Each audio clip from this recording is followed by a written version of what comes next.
Hi traders and welcome. I'm filming this on Sunday, the 6th of March, 2022, but it's actually for the week commencing Monday, the 7th of March, tomorrow. And so let's just kick right off, have a look at the fundamental concerns. So with regards to US inflation, I don't have the latest numbers for those. They're not out just yet. It's still at 7.5%. What I'm really curious about, and probably get those next week, is it at 8 or 8.5 or 9? Is it accelerating or is it linear or is it decelerating? That's really what's going to be significant about that. And actually, very quickly on the note, the numbers coming out of the US are phenomenal. So although I'm based in the UK, why do I care about the US? Why do I talk about it? Because as long as the US is healthy, actually the rest of the planet is pretty much going to be at least not necessarily in as dire straits as they could be. If the US is in trouble, then it impacts the entire planet. So we kind of need to start off what's going on with the US dollar, how's the US economy looking? And so far, despite a lot of misinformation out there, there's just so much of it. The numbers are unbelievable. The jobs and the numbers and the performance coming out of the US at the moment, thanks to Biden, is the best it's been in like 50 years. It's absolutely insane. And so that is good news, I think. That also means they're going to be relatively stable. Inflation is the greatest danger, but it also means that the US economy is most likely going to be stable for the next few years, especially if they can reduce their debt, get the inflation under control. There's going to be good times ahead. So that's the light at the end of the tunnel. Let's hope it stays that way. Then moving on, obviously, to this war in Ukraine is ongoing. It seems pretty clear that looking at the military, the Russian military, there's no money in them. So they're obviously clearly broke. Looking at the tanks, also I am obviously worried about escalations against citizens. That's ridiculous, and those are war crimes. That's a massive problem. And a lot of misinformation, disinformation out there. Ukraine are managing currently to hold their own. If they can keep doing this, if they can keep getting supplied with arms and stuff, we need to see Putin put back in his box. We need to see that happen big time, because obviously then if that fails, then it becomes without a doubt a global war. So we need to see that very much kind of taken care of. And it does seem that in many ways Ukraine are able to hold their own, and Russia is really weak at this respect. But the concern with this respect, or in this respect, but with this kind of, my concern is obviously escalations, moving it towards a nuclear level. But at this point in time, that's purely a threat. So we'll have to see how that goes. And so what in the markets, what's obviously happened, we'll go look at the charts now, that euro has weakened dramatically. I mean, really big. It's some of the biggest moves I have seen since I've been trading. Energy commodities, potentially wheat, we'll have a look at those. Those that are sourced from Russia, we get 40%. Europe gets 40% of its natural gas supplies from Europe, and then wheat as well is a big component there. So we reasonably expect inflation as well as those prices to rise. And then there's just the general kind of inflation attached dangers. We'll have to keep an eye on those. There are tools that it's possible that governments can put in place to use those. We need to see how effective those are. But we could see it get worse before it gets better. But we're hoping that this time next year, kind of hopefully, again, that life is relatively improved and decent from there. All right, so let's go ahead and have a look at the charts and see what's going on there. Starting with the VIX. So nothing has changed that much over here. There's this trend of climbing. So it'll bob up and down, but it's working its way up towards 40. So that's going to continue to increase. And so that's going to add additional volatility to the markets. No real surprise there, but, we kind of know what's happening if we have a look here at the dollar index. So it is significant, I believe, this week. Not a surprise, again, in terms of what we discussed last week. The dollar is behaving according to the technical kind of map out here. We are seeing a climb. 100 is a massive number historically, psychologically. So I would expect the market might want to push all the way through this week. It's possible, and hit its way and sort of tap 100. Alternatively, what I would like to see this week is a correction, because a move to that would be quite extreme. It's already very extreme on the euro dollar. I'd like to see it come back to 98, 97, or even down towards a little bit further, 96.50, possibly even, and then take a bit of a recovery. So this week, be interesting to see if that's the case. However, in my experience, the markets can often really become overextended after a long period of consolidation before they decide to take a breather. And so far, this looks relatively nice and bullish. Didn't close right near the top, so that gives us some sort of openness that it might come down. But 100 is right, and so that could be the case. You can see historically, looking at the monthly, you can see how significant that is as a major level. Before we even get to 100, I'll put that level in later. But so that is definitely something to be paying attention to. We're seeing that dollar strengthen across the board. A little bit of bearish divergence here. So we could see a bit of a correction, but overall, this is definitely, without a doubt, the direction in which that dollar is going. This level, though, historically has been significant. And again, in the past, we could see it reverse at this point and go all the way down if this range is still intact. Might try and attempt to break out, head towards 100, and then possibly reverse. That'll be something we'll have a look at. We discussed it over here in June last year, and of course, it ultimately played out. So we'll see if that's going to be the case here. Okay, moving on to the majors. Euro dollar, really, really big move. Just take note of this kind of weekly sort of a gap down, that just big move lower. That monthly is all coming down towards the bottom. So It makes the most sense, although there will be some potential level where we are at the moment, 1.1. It makes the most sense to me, to see this push on down towards 1.08. And then we're going to have to see whether it decides to reverse and head up. It could even, and it's very feasible. With a couple of retracements here and there, we could see a longer term move throughout the rest of the year, see this head down towards 1.05. That is very feasible given this war has clearly impacted the euro dollar. Okay, so cable also heading a little bit lower, so we're seeing a stronger dollar, we're seeing a slightly weaker cable, but not as weak as the euro dollar. And again this week, my expectation for the most part is to see these head lower to come back. So I'll be looking for pullbacks, looking for trend continuations to that side, unless we're going to get a much deeper correction. You can see this major level here. But for the most part, this price action is indicating it wants to keep going, wants to keep heading lower. So Aussie dollar, US dollar. So just to kind of go back there and say, actually, hold on. Yes, I'm expecting corrections and retracements on the 4-hour time frame, possibly even on the daily, but it does seem to me that the sort of medium-term trend over the coming days and weeks still appears as though it wants to continue with that stronger dollar. Aussie dollar and Kiwi dollar have really managed to buck the trend. They're pushing a lot higher, so it kind of makes sense potentially that the reason we're seeing cable and we're seeing euro head low is because that's the wars in our backyard.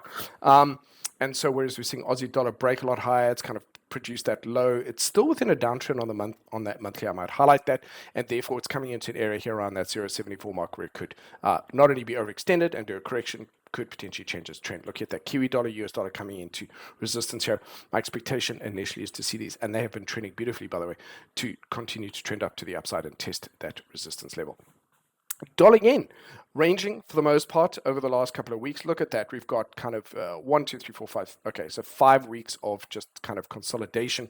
They're kind of potentially just keeping it where it is for the time being. Overall, it's not inconceivable. If it could break this level of resistance, we'll see some big moves on that. Alternatively, on the monthly, so sort of contradicting that, looking at the monthly, there's some depletion over here, indecision candles, indicating actually that it's likely to turn and head lower. So I'm just going to keep that in mind, waiting for it to break these lows to head lower, or potentially manage to keep stay the course and go high.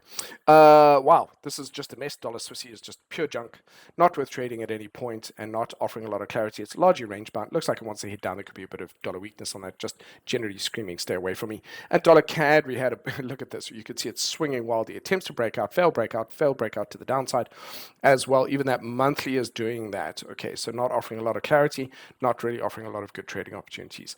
Let's have a look at the dollar ruble before we go on to any other pairs of interest. You can see, I mean, this is an incredibly bullish candle at the moment, and this indicating the dollar's likelihood to continue to strengthen against ruble. You're not able to really trade it at the moment. It's pretty much done, with the brokers are shutting it down. Sensibly, I would too if I was them, because it's pretty much a assured direction. There's can't see any indication that ruble isn't effectively worthless and isn't going to change anytime soon. And tragically, for the good Russian people who are obviously against this war, this is going to be impacting them for absolute years unless there's ways in which this can be turned around. I don't think there's any of us who wouldn't want to go and travel to Europe, to Russia as tourists and enjoy it and appreciate the culture and the history, but obviously that is just not a factor under the current regime.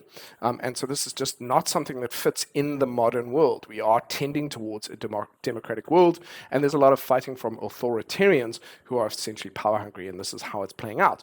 You just destroy the economy because nobody really wants to participate in that, and all the money is going to the oligarchs. So this is the end result of that. And unfortunately, I just don't see that changing. It isn't really about the show being political, but right now, at this point in our history, we have to pay attention to politics. It's more of a factor today than it was 2, 3, 4 years ago. Okay, so I'm just going to check this list. Really, what came out of the pairs of interest was beautiful, really extended moves. Some of the most insane trends that I have seen on pairs in a very, very long time. I managed to participate a little bit, not as much as I wanted to. Certainly feel that there's still some room to go, but they are also heavily overextended, and they could well be, so they do need to correct. I think coming into this and looking for trend continuations on quite a few of these pairs, EuroCAD, GBP CAD, big moves. They played out very well, better than I had actually anticipated. You can see the candles on the daily here picking up, accelerating in terms of size, picking up that speed. You can see that massive drop off on the weekly. This is serious. You don't see moves like this very often. It's clearly unusual to have that happen, and that's just a massive fall through. So I do think at some point this week there is a very strong likelihood that there could be moves to the upside as it has a correction. So the question is, will it have a correction? Are we going to continue to accelerate? But I think on the daily, in terms of smaller smaller candles, starting to see wicks and shadows on the bottom side of that, which show it's putting on the brakes or starting to become exhausted, and then there will be a correction to the upside. So there could be some shorter term day trading opportunities to the upside on quite a few of these as they become overextended and they have a correction. And then once they've had a bit of a breather, there could be trend continuation setups on those. Pound Aussie as well, but absolutely, I mean, dramatic moves, and also very good for day traders. If you manage to capture those, they were as ridiculous a move as we just don't get moves like this very often. And you can see it's driven by unusual circumstances. Okay, so let's move on and have a look at the other commodities now. All right, so due to these kind of fundamental situations, as I said, which are very rare, we can see that the markets are heavily overextended even here on the monthly and on the weekly. And it's not necessarily likely to change. The clue will be in, I guess, in the daily candles getting smaller, some corrections this week. I'd be looking for some retracements, and there might be shallow retracements and looking for re-entry opportunities or with trend opportunities on those. Let's have a look at gold, for example. Gold bursting through. So there were some really good takes on gold this week, looking at that sort of that initial reaction close to 2000. And I actually think it's feasible there could be a similar reaction off 2000 as well. But initially it's looking really nice and bullish. It is a bullish inside candle, but it's a continuation on the monthly. So these major levels, 2000 is going to be significant. And I'm looking for this to continue up, but I am also going to be looking for pullbacks and looking for re-entry opportunities. So there were some really decent breakouts, consolidation breakouts trades this week. So relatively safe, because we knew that all the conditions are pointing to that. But that isn't normal, ladies and gentlemen. It's not common to be able to just trust that the fundamentals will cause the markets to keep going where they're going, because if that was the case, everybody would always make money. But certainly right now we could see that there's a push to the upside. And so for me, it's really about continuations. I will expect some rejection off the highs as we hit these major levels. Possibly what could happen is that although there is danger, if it doesn't escalate, the market will calm down a bit, possibly. And I can only hope that there's ceasefires, or that at some point that things calm down. I really obviously hope that that's going to be the case. And this is not something that I revel in. I'm just talking about how the markets are responding to that. So we'll have to see how that goes. Copper, even copper pushing right. Look at that consolidation and a breakout. All of this actually makes sense under the current kind of conditions that we're in, but certainly looking for pullbacks on those. So for day traders, there should still be some of those opportunities here. We can see here that this has been swinging wildly. This is natural gas, still bullish. But make no mistake that it still had a couple of knockbacks in the last few months, and so these levels are quite. I would take them quite seriously. We even had in the last tail part of Friday, so the last few hours of Friday, seeing some of that knockback. So it's not necessarily safe trading in my opinion, but some of them are offering better trading than others. Crude oils, look at that, just absolutely huge. So although I was looking for bigger corrections a couple of weeks ago, that's not really anything that's going to happen anytime soon. But we've seen, this can't necessarily keep going up. Some of it may be panic driven. I'll be looking for signs of exhaustion, possibly looking for day trades to the downside, corrections. But the overall trend for this seems to be really bullish, and therefore there's higher risk in looking for shorting opportunities. I'm really looking for with trend opportunities on those. Brent crude as well. Makes the most sense that there could be some daily retracements potentially this week. And if they don't happen this week, they're almost certainly going to happen next week.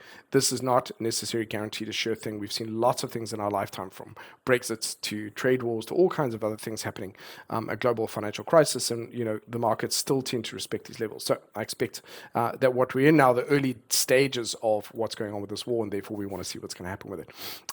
Looking at sugar, there we go. So I also think that it's fair to say that any other commodities that are sourced from Russia, perhaps even Ukraine as well, for example, we'll see increases on those under demand. Sugar now, finally, I spoke last week about it now being back in that buy zone, starting to push up, and it'll start to head back up towards 20, makes the most sense to me. Coffee, really certainly exhausted, does need to have a bit of a correction here. Overall, the demand for this isn't really dropping, but possibly as the Northern Hemisphere heads into summer, there might be less coffee drunk, but I'm not really going to take that into account just yet. We can just see definite weekly divergence. Breaks the low of these levels here, I'd expect it to come back down to these levels. So coffee, I'm still expecting it to go sideways or down. For the moment, wheat, this makes complete sense. Russia is a key supplier of wheat to Europe and these areas, so this makes complete sense as well. And I can't really see, unless alternative supplies are found, I can't see this changing. So I think it's fair to expect it's going to be coming up to these old levels. There will be pullbacks. It's already gapping up here, you can see. So there's this fear and panic. But if there's any reason for the markets to calm down, relax, and go shoot or breathe a bit, then I would expect retracements back down. Okay, cotton not really impacted by that, coming back into this area, as I said. It's a little bit flat on the MACD, but I'd be looking for a bullish candle here to form, and it didn't happen last week. We'll see if it happens this week or next week, and then looking for that as a buy opportunity to the upside. Okay, Dow. All right, so let's get on to the global indices.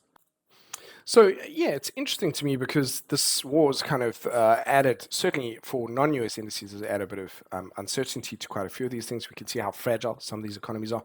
So just having a look at it, we've got lower highs, lower lows. We can see there's buyers in these areas where it pushes up. A little bit of indecision there, so not as many buyers at this point in time if we look at the Dow as we've had previously, which just indicates that unless they step in this week, we're going to see this head a little bit lower. We can see the MACD heading lower, and I would say also the other thing is that it's starting to almost breach the zero level, which means it just becomes a little bit more bearish. It's still in an area where it can potentially turn around. So this is what I'm looking for. I am looking for it to break these highs here. So I'd like to see it break that 34,000 level bullishly and close above it. That would then produce a bullish candle for March, and then that would indicate another run back up to these levels. The good news with that being is we would have then had a really good consolidation, and we can continue to go higher. But again, then we can see that pressure that those inflationary fears are going to have on the markets.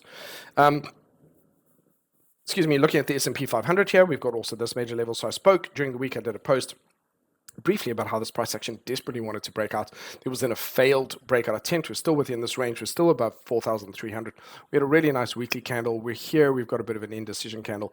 These are not really great signs. This is a bit of a sign of failure, so depletion, and so we'll have to see what happens this week. If we break the low of that, I would expect it to come back down. So really, this is a wait and see so far on these. The Nasdaq, lower high here, starting to potentially head lower. That looks very weak. It's basically under this 14,000 level, or was it an attempt and a failure? And that monthly so far, a lot of these are hinting without, if I take the levels away, I've seen this often enough where there's a push and a fail and a push and a fail, and now it looks like it wants to head a little bit lower. So that actually could be interesting to me this week. We just see a straightforward continuation. I'm not necessarily expecting, if it does head lower, that it would accelerate, that we'd see a really big drop off. Not really expecting that at this time. There is usually a case when the market starts to head low that it starts to accelerate, because the fact that it starts heading lower causes panic. I'm not expecting that at this point yet. If we were going to have a bigger, if we're going to have a bigger shift over the coming 18 months, if we're going to head into a proper bear market, I would actually expect a recovery here that would fail near the highs and then head lower. Then there would be an acceleration to the downside. That's just based off historical kind of precedent. Okay, Russell 2000 still stuck within its range, but it's now in a really good area for it to start heading lower. So this week, what I'll be doing, look at this one here as well. That's a bit of a bearish indecision inside candle as well. All of this just hinting at that possibility could go either way. These are effectively, if we just look at them in isolation, they're indecision candles, which means the market can go either way. Markets didn't really do much. However, within the context of the overall story, certainly on the weekly, these markets are leaning that little bit more to the downside. So I need to see them head up. Looking here at the FTSE, massive big breakdown, bearish candle to the downside. That monthly is fine, still within the context of a good area. It's coming back into these old highs. So again, this is still an area where there could be a bullish recovery, but I'm not expecting a necessary just the kind of immediate easy just climb to the upside. I'm looking at seeing a bit of a struggle still. Look at the DAX. Okay, what is important about this? The DAX, and this makes sense because of Europe. Look at this, gapping down and closing right near the lows. Right, that heavy selling pressure back into these old highs over here. So let's just duplicate this and bring it across to this side. Okay, this is where we're looking at it. It's at this level. It looks as though it's almost already breached it, even if I bring it down towards these old highs here. So that is looking very dire. I can't reasonably expect that to recover from this necessarily, but stranger things have happened. I'm looking at this potentially to head a little bit low. If that's the case, it also makes sense. It's going to push the FTSE a little bit low. So could see the FTSE head down towards 6.8, 6.7 in that particular case. Let's have a look at EUROSTOXX. It's going to be the same thing. Look at that heavy selling right to and closing right at the edge. That is about as bearish as it can possibly be, but we can understand that. We actually can go I get why it's that because of what's going on in the world. It actually makes sense. So for me, I think it's fair to say it's reasonable to expect the markets to be looking for shorting opportunities this week to continue head a little bit low, and that could subsequently that could mean that the US markets do head a little lower as well. So I guess what I'm saying is this week, as much as optimistic as I like to be, and I am generally as a person, I'm leaning sort of 55% to the downside and 45% to the upside. What I need to see is a solid close to the upside. like a nice bullish engulfing candle would be phenomenal, because what that would do is give me clearer clues about what's going to happen after that. At this point in time, it looks very much intent on heading lower first before there's any kind of change to that. Okay, so that could be some, and it could accelerate reasonably within this area to see a bit of a move like that. So that's the Nikkei.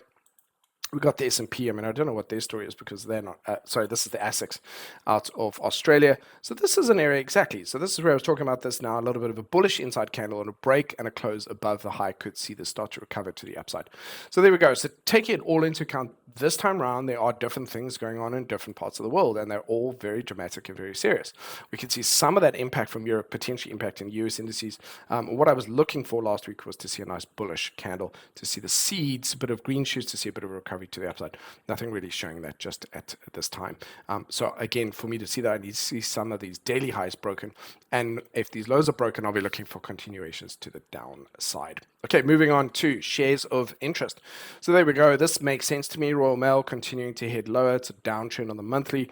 I can't see any of that changing at this point in time. It's going to head down to these major levels, down towards that. Amex, that's a strong bearish correction, or at least in a retracement back below this major level. It needs to recover from this area, otherwise it's going to head back down. In fact, I can actually duplicate it. It's going to head back down towards these lows over here, if that's going to be the case. 156, 155, that's a very strong bearish weekly close below into those lows. And so I guess initially, unless it can immediately close back up above those levels, I'm expected to move back down to 156. Solid downtrend on the daily, but it's actually an uptrend. Looks kind of, yeah, technically an uptrend on the weekly and an uptrend on the monthly. It's not super bearish. This is still an uptrend, and it struggled to get through. It had a breakout and then managed to come back into that, which is also not necessarily a sign of strength. So what I need to see this week is to finish a week from now with a bullish candle that's got me back up above this level, and then it's going to be a continuation to the upside. Apple. Look at those, that kind of the wicks over there holding it to the upside. Sometimes this is referred to as a hanging man. It can happen at the top before you start to have a deeper correction. We still so far have managed to stay above this area. We're still on a relatively strong trend. So the only time it becomes dire is if we heavily close to the downside this coming week.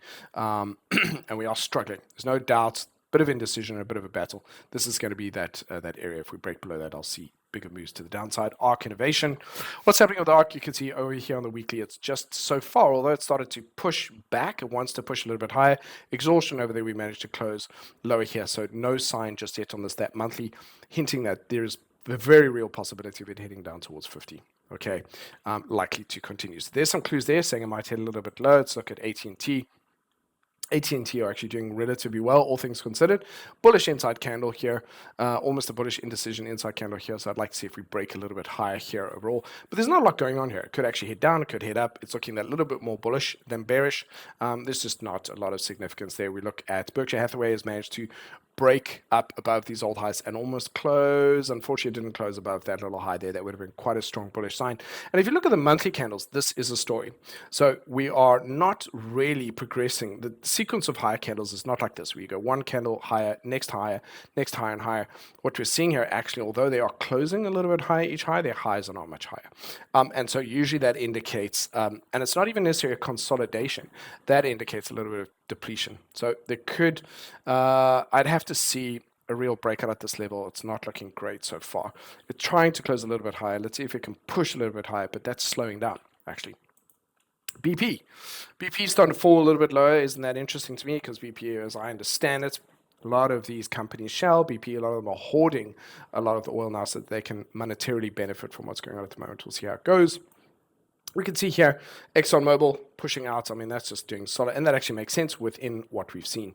At some point, there will be a bit of a correction, but I'm expecting daily corrections or 4-hourly corrections, not necessarily anything overextended on the monthly at this point. And I don't think that will come until we know for sure that the oil stresses are kind of relieved. So this is similar to Berkshire Hathaway. It makes sense because Coca-Cola is clearly a big constituent there. But you can see we're not really creating massive fresh highs. We're now into a bit of indecision candles, beg your pardon. That looks like immediately spam coming in. But here, not really creating massive highs. Indecision candle here, hinting at starting to slow down potentially at a bigger move to the downside at some point. So that's interesting because, again, over the last year, for example, we've had our big correction recently, but now it looks as though we might see more of that. Okay, so, yep, and I drew this out a while ago. Again, this looks like that's following through. So it's General Motors. I'm expecting this to head lower this week. There's no reason why it wouldn't at this point in time. JP Morgan Chase, woof, that's now testing the bottom of this area. We haven't broken below that, but once we do that, and so that's my point, is that there are I was going to say these highs here. If we break through that, we're going to see this head down towards 106. So if you happen to be flush with cash and really well off, there are possibly going to be some really good buying opportunities in terms of blue chips for you as well. So JP Morgan needs to immediately hold this area and produce a bullish candle next week. Meta Platforms right down at the lows. I don't, again, they would have to produce a bullish candle here. I'm not expecting a very strong one if that's going to be the case. I actually do more or less expect this to break through this level, and if it is, it's going to head down towards 150. And just historically, that's going to be quite a big drop. That starts to lean towards that sort of 50% or greater correction. Interesting. Morgan Stanley, healthy. I mean, overall, look, it's had such a strong run that couldn't go any higher, just unable to break that level there at 103, and is now started to head a little bit lower. It's still in an area, if it can hold at 80, this is a good area for it to turn around in. Again, if we produce a nice bullish candle, so there's a few of these, if they produce a bullish candle next week, nice bullish engulfing, or they close near the highs, to me, those will be really positive signs. But currently, they're looking as though the intention is to head lower first. Netflix. Oh, sadly, okay. So tragically, we're starting to push through these lows. These levels still hold. I mean, there's still a potential level here, but that is looking way more bearish. It's broken. It's definitely below this 375 key area. If you want to argue 350 is a major level, then so be it. But that, to me, looks as though we're now more inclined to head towards 300 than anything else. Woof. So there's a lot of these that are hinting at a potential move, significant moves, I guess, lower. NVIDIA. Okay, NVIDIA is still in a good area. So a couple of these, I would say, they've kind of split into, on my list, have split into ones that are still overall relatively healthy. This is a very, very, very healthy bullish trend. This is a good area. In fact, anywhere above 150 still makes it to me, a really good area for it to turn around in. But I would say we're now starting to stretch that. It's also hinting at a potential move down to 200. Could be interesting. It's a great area for it to turn around in, but it's now only at the top of the box, and potentially it's got all the way down to the bottom of the box where it's still viable. PayPal, right down to the lows here. It looks like that's going to tap 90 again, or at least come in towards 95.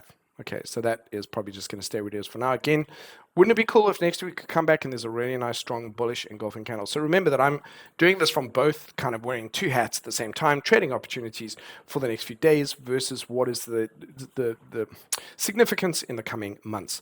Again, here, look at that. It's just ignoring those rejections. So buyers come in, push back up. Buyers come in, push back up. This is the spider. And then it just closing near the lows. So meaning that those buyers, there's not enough buyers there to have actually shifted the sentiment, because that's how it goes. It's a tipping point, not really happening, which usually means that it starts to cave, and then they start to exit or extricate themselves from the market. We start to see it head a little bit lower. So it is now possible that 80 and 73 are in line for that. Spotify. Let's go through the Spotify.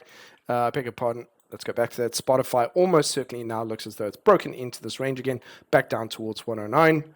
And so that's interesting as well. We're seeing some of that happening. Tesla, similar to what you've seen, it's still in this area here. And this is a good area for it to, I've highlighted based off higher timeframes where the good buy areas would be around. You'll notice they're both around these key levels. But the question is, if it fails to hold at this level, which is also in this blue area, it's then going to head all the way down. At this point in time, similar. If everything else is going to head lower, so it is. So will Tesla. And here you can see that sort of failed attempt to move higher. So I need to see this week a full-on bullish candle to close above that level, which would give me a nice green candle for March, which would then be a nice bullish sign of it moving off from 900. If it fails to do that, it then looks as though 600 is the next most likely target for for Tesla. So let's move to Vanguard. Indecision candle, slightly bearish, bit of a spinning top there. This and the weekly as well. All of that, pure indecision, doesn't know which way it's able to go. Break of the low, obviously to me then means a follow through and a head a little bit lower. Break of the high then starts to support a move. So we're sitting at pure fork in the road. And again, look at the MACD, it's just about on the edge of that zero level, could end up breaking lower. The 4 hour could be a way to go to watch that to see if we start heading low. Breaking of the low becomes more and more bearish. And again, these guys aren't going to do this in isolation. They will do this generally as a herd. And so if more than 50% of the ones let's just start heading lower, that's pretty much a sign that the market overall is going to be heading a little bit low. Let's move away from them and have a look at the Treasuries. So now there's no doubt that it makes sense the Treasuries would start to climb, bit of panic, bit of fear. We're still on a downtrend on that weekly. We need to get through this level. Here, this is the 10-year US 10-year T-note. Need to see it break up above this level of resistance and support. Let's see if it is resistance. At this point, we don't know that yet, and need to see that happen. That monthly is still on a downtrend, so there's a lot of stuff going on here, but certainly we can understand why there might be motivation for it to do that. Let's see if what's happening with the Euro bubble. Massive, big, you can see off those lows, pushing right back up. Also, again, no doubt related to all the stuff that's going on at the moment, and there's some good test of resistance there. That looks like that really does want to try and head higher. The Euro Bund as well, level of resistance there, but starting to close those highs, and that weekly putting it back over that line. So all of this indicating that if this is the case, they follow through, we're going to start to see those head up to those highs. And ladies and gentlemen, let's finish off with some of the cryptos. So cryptos to me are very interesting because I always am curious to see if they start to disassociate or unlink from their correlation to other equities. Having looked at them over the last couple of months, I'm disinclined. I was initially inclined to think they might do that. I'm disinclined to think they will do that just anytime soon. But this war will be a good indicator of that if they then become an option for, let's just say, for example, Russians, and where their currency is weakened, to see if they can, how they're going to use it. We'll see how that goes. So we did produce a bullish candle here. We need to see a break above the high for me to see a follow through. So I've spoken in the past about nice little green shoot here, buyers coming back into the market, pushing through, but we need to see a break of the high of February's. And it would also be a break of approximately that 45,000 level, somewhere in about that area, to see a breakthrough and then see that move to the top of the range. But if equities are going to keep sinking, this is just not something that cryptos can necessarily do on their own. And currently, it doesn't look great. So it does potentially look as though it might want to continue down towards these levels, and that would have to come in on breaks of these lows. So I'll just be keeping an eye on that. But yeah, because again, certainly until we break these lows, if we break the lows first before we break the highs, then it implies we're going to head lower. So there's a lot of hints that may well be the case. Ethereum, same thing again. It's an inside bearish candle following an inside. So it's an inside candle because this is an inside bullish candle. So again, a break of the high here to me is a bullish sign that we're going to see those cryptos start to head higher. So it's one of those things where, because I can only do this once a week, I really have to have a plan for both. So when we break the low, my expectation then shifts towards the week ending bearishly. Whereas if we break the high, I expect it to resume certainly that one plan. Again, here, inside spinning top, and all of these indicating indecision.